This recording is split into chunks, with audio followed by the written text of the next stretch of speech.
सुखो बुद्धानं उपादो बुद्धं नमामि। सुखासद्धम्म देशना धम्मं नमामि। सुखासंगस्स सामगी समगानं तपो सुखो संगं नमामि। नमो तस्स भगवतो अरहतो सम्मा सम्बुद्धस्स। नमो तस्स भगवतो अरहतो सम्मा सम्बुद्धस्स। नमो तस्स भगवतो अरहतो सम्मा सम्बुद्धस्स।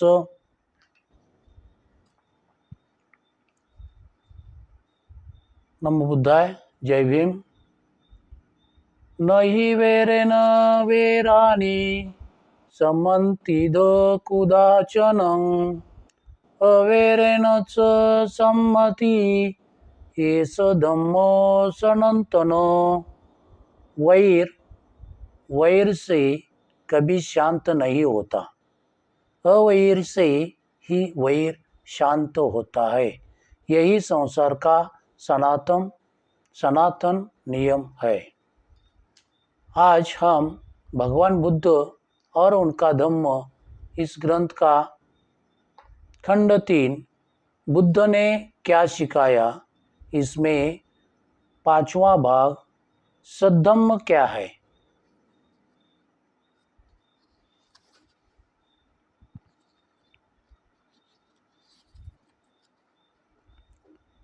सद्धम्म के कार्य मन के मैल को दूर कर उसे निर्मल बनाना।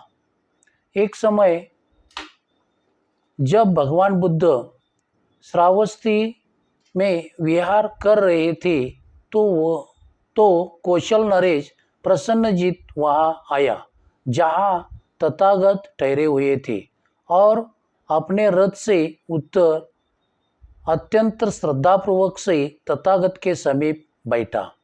उसने तथागत से प्रार्थना की कि वे कल के भोजन के लिए उसका निमंत्रण स्वीकार करे। उसने उनसे दूसरे दिन नगर में सार्वजनिक धम्मोपदेश देने की भी प्रार्थना की, ताकि लोग उनके दर्शन कर सके और उनका उपदेश सुन उसे ग्रहण कर सके। भगवान बुद्ध ने स्वीकार किया। दूसरे दिन भिक्षु संघ सहित उन्होंने नगर में प्रवेश किया और नगर के चौरस्तों को पार कर वे वहां पहुंचे जो स्थान पूर्व निश्चित था, तथा वहां विराजमान हुए। भोजनांतर राजा ने तथागत से प्रार्थना की कि वे उस खुली सभा में भाषण दे। उस समय उनका प्रवचन सुनने वाले बहुत थे। उस समय उनके श्रोताओं में 2 व्यापारी भी थे।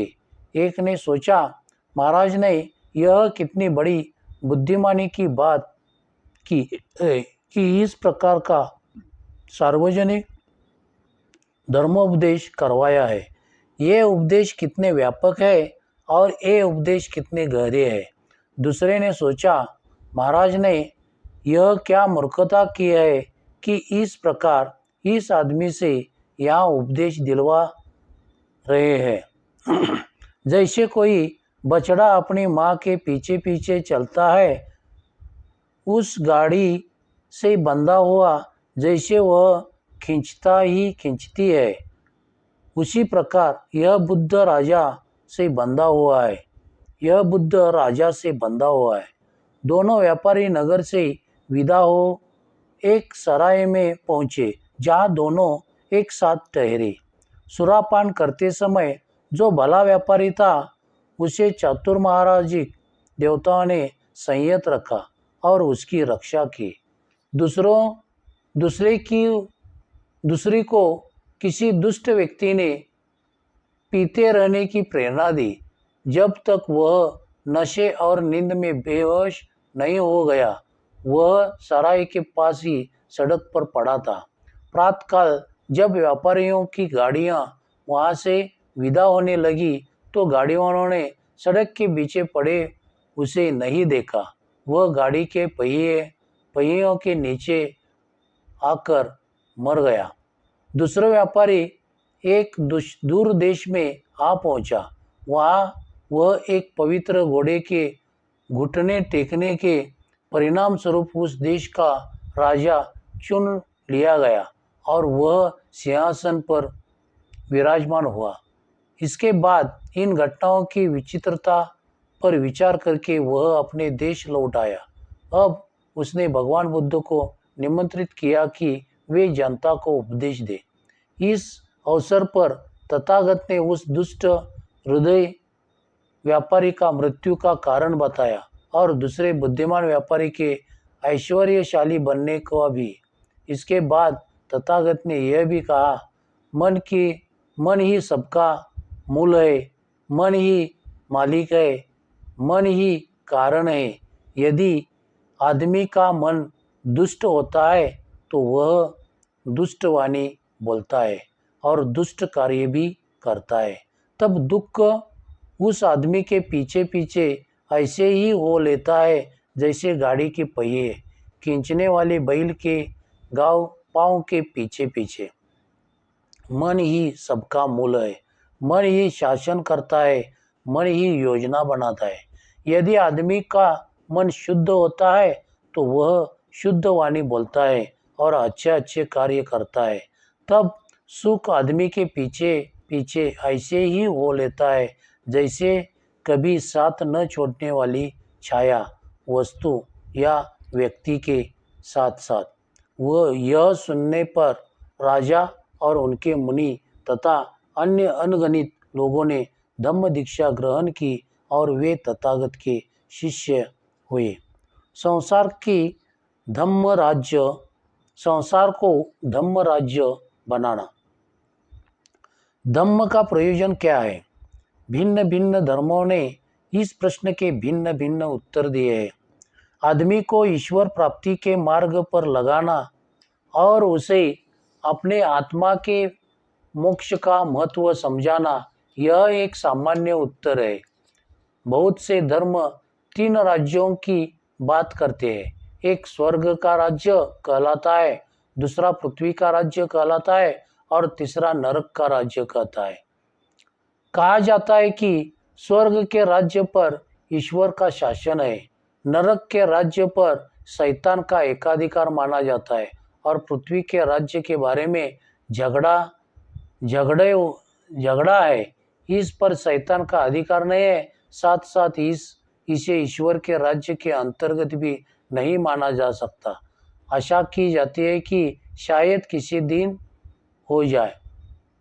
कुछ धर्मों में माना जाता है कि स्वर्ग का राज्य धर्म राज्य है, क्योंकि वहाँ स्वर्ग ईश्वर का सीधा शासन है।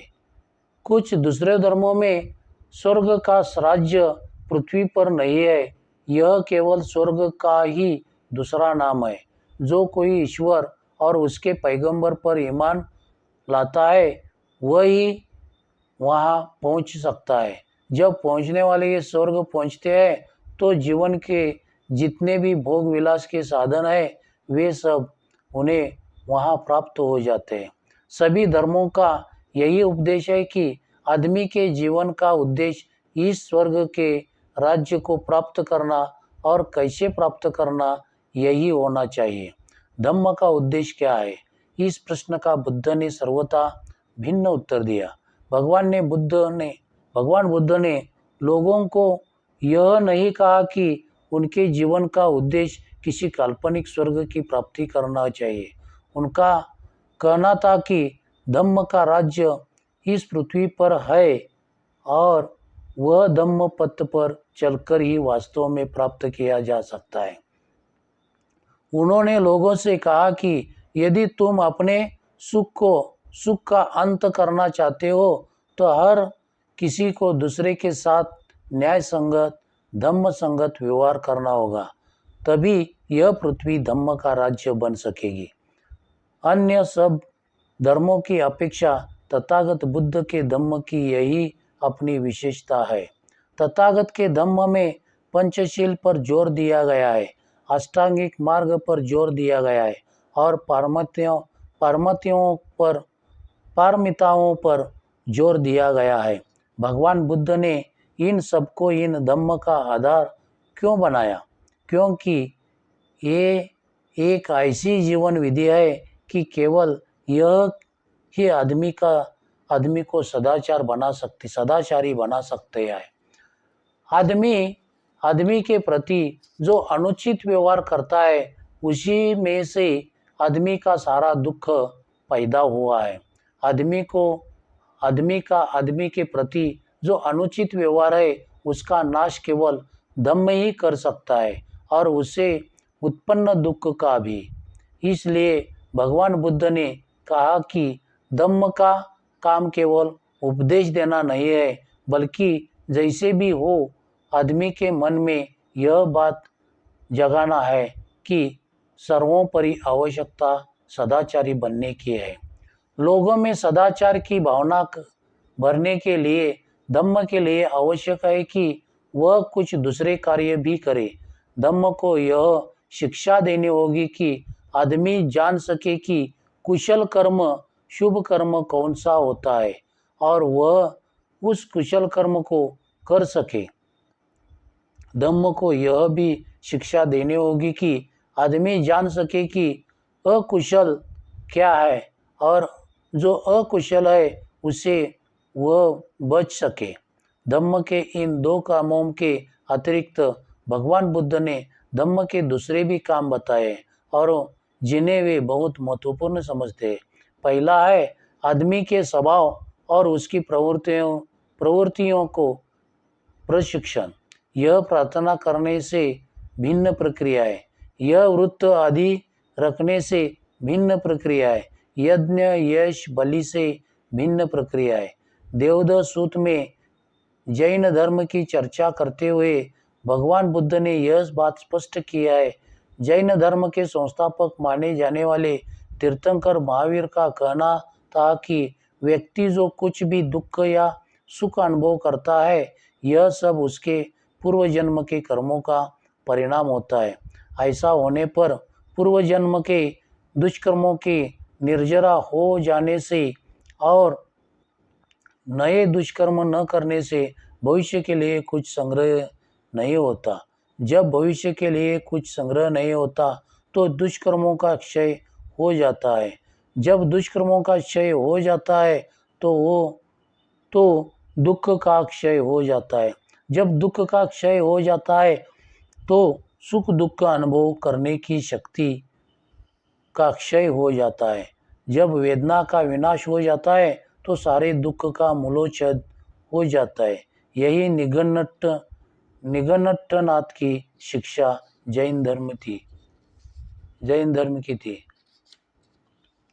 इस पर तथागत ने यह प्रश्न किया, क्या तुम जानते हो कि यहाँ ही और अब ही अकुशल प्रवृत्तियों का मूलोच्छेद हो गया और कुशल प्रवृत्ति की स्थापना हो गई? उत्तर था नहीं। तब बुद्ध ने आपत्ति के तो पूर्व दुष्कर्मों की निर्जरा से और नए दुष्कर्मों के भी न करने से क्या लाभ? यदि चित्त को इसका अभ्यास नहीं है वह अकुशल प्रवृत्ति को कुशल प्रवृत्ति में बदल सके। इनके मत में किसी भी धर्म की यह सबसे भारी कमी थी। शुभ प्रवृत्ति या शुभ संस्कार ही किसी के स्थायी रूप से अच्छा बनने रहने की सबसे बड़ी हामिया है। यही कारण है कि बुद्ध ने चित्त की साधना को प्रथम स्थान दिया, जो कि संस्कारों को सुधारने का ही दूसरा नाम है। दूसरी बात जिसे उन्होंने विशेष महत्व दिया है यह है कि आदमी में इस बात का साहस हो कि चाहे वह अकेला ही हो तब भी उसे उचित मार्ग से विचलित न हो। सल्लेख सूत्र में तथागत ने इसी बात पर जोर दिया है। उन्होंने कहा है, तुम्हें अपने मन को निर्मल बनाने के लिए निश्चय करना चाहिए कि चाहे दूसरे लोग हानि करें मैं हानि नहीं करूँगा, चाहे दूसरे लोग हिंसा करें मैं हिंसा नहीं करूँगा, चाहे दूसरे लोग चोरी करें मैं चोरी नहीं करूँगा, चाहे दूसरे लोग श्रेष्ठ जीवन व्यतीत न करें मैं श्रेष्ठ जीवन व्यतीत करूँगा, चाहे दूसरे लोग झूठ बोले चुगली खावे, कठोर बोले तथा व्यर्थ बकवास करे, मैं नहीं करूँगा। चाहे दूसरे लोग लोभी हो, मैं लोभ नहीं करूँगा। चाहे दूसरे लोग द्वेष करे, मैं द्वेष नहीं करूँगा। चाहे दूसरे लोग मिथ्या दृष्टि हो, मिथ्या संकल्प वाले हो, मिथ्या वाणी वाले हो, मिथ्या कर्मांत वाले हो, मिथ्या समाधि वाले हो, लेकिन मैं सम्यक दृष्टि होऊंगा, सम्यक संकल्प वाला होऊंगा, सम्यक वाणी, सम्यक कर्मांत, सम्यक आजीविका, सम्यक व्यायाम, सम्यक स्मृति तथा सम्यक समाधि वाला होऊंगा। चाहे दूसरे सत्य के विषय में भी गलती पर हो, मुक्ति के विषय में भी गलती पर हो, मैं सत्य और मुक्ति दोनों विषयों में गलती पर न होऊंगा। चाहे दूसरे आलस्य और तंद्रा से युक्त हो, मैं आलस्य और तंद्रा से मुक्त रहूंगा। चाहे दूसरे उद्धत स्वभाव के हो, मैं विनम्र स्वभाव का रहूंगा। चाहे दूसरे विचिकित्सा युक्त हो, मैं विचिकित्सा से मुक्त रहूंगा। चाहे दूसरे क्रोधी हो, द्वेषी हो, ईर्ष्यालु हो, कंजूस हो, लोभी हो, ढोंगी हो, ठग हो, बाधक हो, उद्धत हो, दुस्साहसी हो, कुसंगति वाले हो, ढीले डाले हो, अविश्वासी हो, निर्लज्ज हो, अधमिक हो, अशिक्षित हो, सुस्त हो, चकित हो तथा मूर्ख हो, मैं इन सब के विरुद्ध होऊंगा। चाहे दूसरे लोग लौकिक वस्तुओं में चपटे रहे, मैं जो लौकिक वस्तुएं नहीं है उनसे चपटूंगा और परित्यागशील रहूंगा।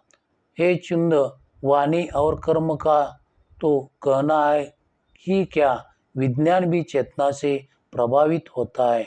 इसीलिए मैं कहता हूँ कि चुंद, इन सभी संकल्पों के संबंध में जो मैंने बताया है, दृढ़ निश्चयी होना चाहिए।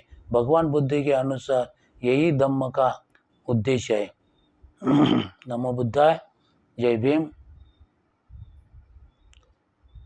सब पाप सकरणं कुशल सौपसंपदा सचित परियोदपनं एतं बुद्धानं शासनं धम्मं चरे सुचरितं नतं दुचरितं चरे धम्मचारी सुखं सेति अस्मिन् लोके परिमिच न तावता धम्मधरो यावता बहुभासति योचे अपंपि सुतवान कायेन पश्यति धम्मं कायेन पश्यति सवे धम्मधरो होति यो धम्मं न पमज्जति नति मे शरणं अयं बुद्धो मे शरणं वरं एतेन सज्ज वचन होतु मे जय मंगलम्।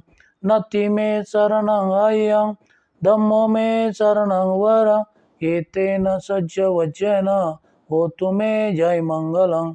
नति मे शरणं अयं संगो मे शरणं वरं एतेन सज्ज वचन होतु मे जय मंगलम्।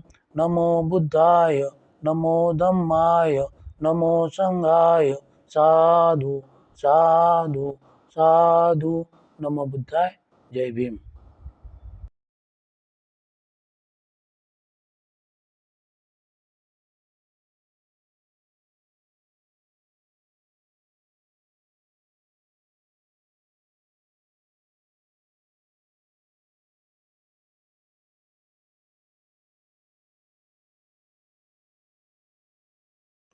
Discovery of Buddha in India आवडल्यास लाईक, शेअर अँड सबस्क्राईब करा.